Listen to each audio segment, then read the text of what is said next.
김현 의원님. 아니, 저 좀 이따 하세요. 네. 네, 제가 할게요. 네. 먼저 하셔도 되겠습니까? 띄워보세요. 국정과 경제 위기인데 야당은 정치 공세에 집중. 아니, 이거 말고요. 그거 말고요. 멈춰주시고요. 네, 이거 계속 띄워놓고. 자, 국정과 경제는 위기인데 야당은 정치 공세에 집중하고 있습니다. 그래서 A 의원은 37건, B 의원은 13건, C 의원은 8건, D 의원은 7건, E 의원은 2건으로 해가지고 연일 폭로전에 하고 있습니다. 그래서 중앙당 논평 보도자료가 27건이 나갔고요. 원내 논평 및 보도자료가 5건이 나와서 총 좀 조용히 좀 하십시오. 위원장님, 시간 멈춰주시고요. 말씀하세요. 위원장님, 지금 배준영 강사가 계속 떠들고 있습니다. 멈추게 해주십시오. 의사진행 원활하게 해주십시오. 각기택 의원은 저를 비웃고 있으니까 저 멈추게 해주십시오. 비웃고 계십니다. 멈추게 해주십시오, 위원장님. 진행하세요. 네. 웃는 것까지 뭐라 아니, 그럴 비웃고 수는 있습니다. 없으니까. 예, 아니, 원활한 운영을 위해서 위원장님 네. 해주십시오. 시간 멈추고요. 네. 멈추어 주십시오. 진행하세요. 예. 배준영 간사님, 끼어들지 마시고요. 저 계속 회의 투쟁할 테니까요. 그렇게 하십시오. 아니 얼굴 빼줘서 고맙다는 말씀하고. 예, 조용히 하십시오. 그러니까 이렇게 하는 게 원만한 회의 진행입니까? 예, 진행하세요. 아니, 회의 방해하는 겁니다. 저 두 분이. 안 할게요. 제가 의사를 진행하는데 불편함을 느끼니까 방해하지 말라고 해주십시오. 위원장님. 네. 말씀하세요. 발언하세요. 예, 그래서 지금 현재 야당이 직전까지 여당이었습니다. 그래서 대통령이 파면돼서 곧 감옥에 갈 규칙사유가 있는 국민의힘 의원들이 아직도 제정신 못 차리고 계속적으로 이 국회의 신성한 국회에서 후보를 모독하고 그 모독도 부족해서 국회 관례상 있지도 않은 행위를 하고 있습니다. 언제 대한민국 국회에서 발언할 때 동일한 화면을 띄우고 주제와 어긋나게 PPT를 띄우고 한 적은 그 어디에도 없습니다. 지금 국무총리 후보자 인사청문회에서 아마 전무후무한 기록으로 남겨질 것 같습니다. 예를 들어 주제가 바뀌면 바뀐 만큼의 영상이 맞는 겁니다. 이것이 가짜 뉴스를 생성하지 않는 겁니다. 예를 들어서 KBS 뉴스가 진행되고 있습니다. 리포트를 하는 기자가 화면이 안 바뀌고 계속 여름이 됐는데 뒤에 눈 내리는 겨울이 나온다면 시청자들이 그거 좋아하겠습니까? 마찬가지입니다. 이 국회에서 진행되는 인사청문회가 주제와 전혀 다른 내용으로 영상이 화면이 띄워진다면 그게 온전하게 회의 진행이 되는 겁니까? 그건 아니라고 생각합니다. 여야 간사 간의 협의의 상황이 아니라 협의조차 하지 않아도 되고 통상적인 범위 내에서 하는 것입니다. 그럼에도 불구하고 이상한 관례를 지금 야당 의원 일부에서 만들고 있다는 점 다시 한번 지적하고요. 37건, 13건, 8건, 7건, 2건이 다 대부분이 거짓말로 드러났음에도 불구하고 하루 종일 쇠기의 경일기로 이 인사청문회가 진행되고 있다는 점에 대해서 지적하지 않을 수 없습니다. 앞서 얘기했습니다. 국민의힘이 오전에는 결격 사유라고 주장하더니 살짝 바꾸어서 의혹으로 제기하고 있습니다. 불투명한 자금 출처와 정치자금 관련 의혹이라 하더니 수상한 돈줄이라고 둔갑시키고요. 수입을 초과한 지출을 가지고 수입을 압도하는 지출이라는 말로 말장난을 하고 있고요.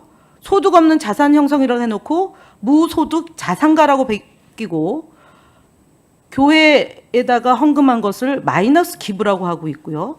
의정활동 자녀 입시 의혹이 해소됐음에도 불구하고 아들 홍콩대 인턴 활동이라는 말로 또 둔갑을 시켰어요. 궁금하시죠? 이 PPT가. 이 똑같은 PPT가 나가니까 얼마나 이상합니까? 바꿔줘야 되는 거죠. 그래야지 원만한 회의 진행이 되는데 제가 계속 똑같은 방식으로 해보겠습니다. 오늘까지 허용하신 거니까. 그리고 아들 학비 출처를 분명히 오늘 후보자께서 전 부인이 했다라는 걸 얘기했고 야당 의원이 수용을 했습니다. 그런데 똑같이 끼지 마십시오. 시간 멈추세요. 이렇게 하면 안 되는 거죠. 끼면 안 되는 거잖아요. 자, 그냥 네. 하세요. 이 아니 정도면. 왜 그냥 합니까? 끼는 걸 이 정도면 막아주셔야죠. 하세요. 그냥. 끼어들지 못하게 하셔야죠. 우리 내일은 저- 이렇게 하면 안 되죠. 저 아니, 제 의원들은 시간에 위원장님- 심하잖아요. 아니, 그러니까 내일부터는 이렇게 하면 안 되는 걸 네, 얘기하는 겁니다. 말씀하세요.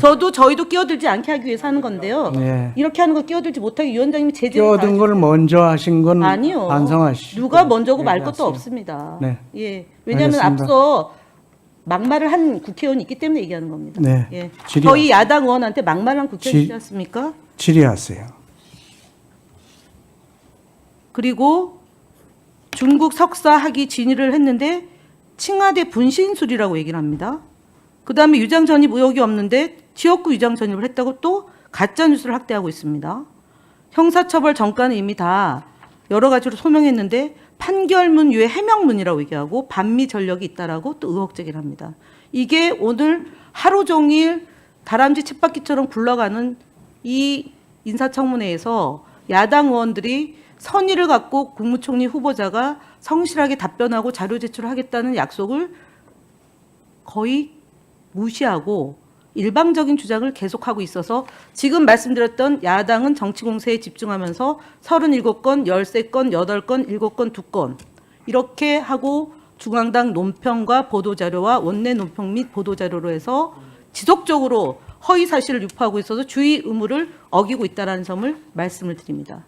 그래서 제가 다시 한번 말씀을 드리지만 적어도 오늘 차수 변경해서 추가 질의를 할지도 모르겠지만 저는 추가 질의 하겠습니다. 그런데 이런 상황이 내일까지 지속된다라면 진짜 이 인사청문회가 무용론이 될 것이고 하다 안 돼도 파다 안 되니까 출판 문제 가다가 헌금 가다가 자녀 양육 가다가 전처, 현처의 엄마 문제로 가다가 그것도 안 되니까 증인 참고인이 하나도 없는 이런 맹탕 청문회가 됐다라는 언론의 보도와 지적이 있는 겁니다. 후보자에게 질의하세요. 질의하는 겁니다. 누구한테? 질의하는 겁니다. 질의하고 난 다음에 답변하면 됩니다. 지금은 끼어들지 야당 마십시오. 위원장님 끼어드는 게 아니라 질의 내용에까지도 지금 질의하라고 그러는 검열합니까? 거니까. 예. 보도 검열했던 정부가 그다음 자. 단전단수했던 계엄 내란 정당이 제가 질의한 내용에 질의하세요. 대해서도 질의하고 있다니까요. 예. 위원장님. 질의 내용까지도 검열합니까? 왜 질의 내용에 대해서 끼어듭니까? 지금 질의하고 있잖아요. 그래서 이런 상황인데 적어도 제가 앞서 얘기했던 야당 의원 얘기했던 10대 의혹, 수상한 돈줄, 그다음에 수입을 압도하는 지출, 무소득 자산가, 마이너스 기부, 아들 홍콩대 인턴 활동, 아들 학비 출처, 칭화대 분신술, 지역구 위장 전입, 판결문 위에 해명문, 반미 전력 10가지 중에 마지막 반미 전력은 충분히 소명을 했으니까 첫 번째부터 9번째까지 이 질문에 대한 야당의 질의에 대해서 국무총리 후보자께서 충분한 시간을 드릴 테니까 답변해 주시기 바랍니다. 이 질의입니다. 왜 막습니까? 네, 말씀드리겠습니다. 여러 가지 말씀 주셨지만은 크게 두 가지가 생각이 들었습니다. 제가 오늘 설명은 충분히 드릴 만큼 드린 것 같고요. 첫째는 제가 설명을 나름 드렸음에도 불구하고 제가 생각할 때 이 정도면은 납득할 만한 설명도 됐고 상식적인 상식인이라면 이해가 됐을 거라고 생각되는데 하루 종일 설명을 하고 나서 동일한 문제에 대해서 이해를 못하신 상태에서 계속 동일한 질문을 하시는 것을 보고 이거 참 설명을 일반적 수준에서 이해되게 하기가 어렵겠구나 하는 낭패감이 들었다는 말씀을 하나 드립니다. 두 번째로는 야당 의원들의 이 지금 PPT를 보면서 드는 생각은 페이스북에 50건에 가까운 공격 이렇게 말씀하셨는데 그 주진우 의원께서 오늘 여러 가지 질문을 주셨는데 저에 대해서 내용을 확인하는 절차가 필요해서 질문하셨다라고 했는데 저에 대한 내용을 확인할 것 없이 이미 확인된 내용에 기초한 것으로 페이스북에는 결혼식, 빙부상, 출판기념회 등을 수억 원대 현금을 가지고 한두 달 사이에 썼다고 적시하심으로써 사실상 내용을 알고도 몇 해 동안 분산되어 있던 것을 한 해에 있던 것처럼 해서 페이스북을 쓰신 것으로 보아서 저런 것은 통상은 국회의원들이 하지는 않고 그 조작하는 나쁜 검사들이 하는 짓인데 이런 것을 이렇게 하시는구나 하는 것도 사실 저로서는 굉장히 의아했다 하는 것을 솔직하게 말씀은 드리고 그러면서 또 답변을 드리고 있다 하는 것을 말씀드리겠습니다. 네. PPT 내려주시고요. 저는 똑같이 하지는 않겠습니다. 네. 최근에 국내에서 3, 4세 아동들이 스마트폰을 하루에 3시간 사용하고 있어서 WHO 공고의 3배 가량이 된다라는 보도가 있었습니다. 혹시 알고 계신 내용인가요? 한 번만 더 말씀 주시겠습니까? 네, 3, 4세 스마트폰 사용이 3시간이 되는데 WHO의 권고의 3배 이상을 기준의 3배 이상을 우리가 스마트폰을 사용하고 있는 있다라는 것 때문에 네. 예. 그다음에 이것이 이제 그 아이들에게 굉장히 부정적인 영향을 끼친다라는 그런 검토 보고서가 나왔습니다. 내용을 알고 있고요. 네, 네. 외국에서는 각각 나라에 따라서는 굉장히 그에 대한 규제를 강하게 하고 있고 국내에서도 그런 논의가 있는 것도 알고 있고 최근에도 직접적으로 많이 들었습니다. 그래서 가의존 유험군이라고 얘기를 합니다. 그래서 이 부분에 대해서 그 디지털 중독 문제를 예방하기 위해서 총리실 차원에서 협력이 좀 필요한데요. 이거는 보건복지부하고 교육부, 가기정통부, 방통위, 여성가족부 등이 체계적으로 이 문제를 검토하고 대책을 강구할 필요가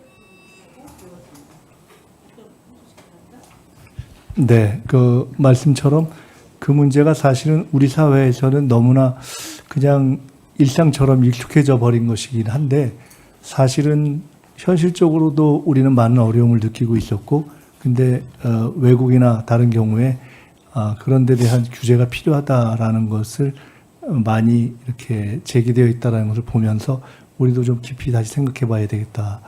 저도 느끼고 있고 지금 말씀 주신 대로 관련 부서에서 논의를 할 수 있도록 그렇게 제가 총리로 확정되고 나면 그렇게 하도록 하겠습니다. 김 의원님 수고하셨습니다. 정영기 의원님 순서 바뀌었는데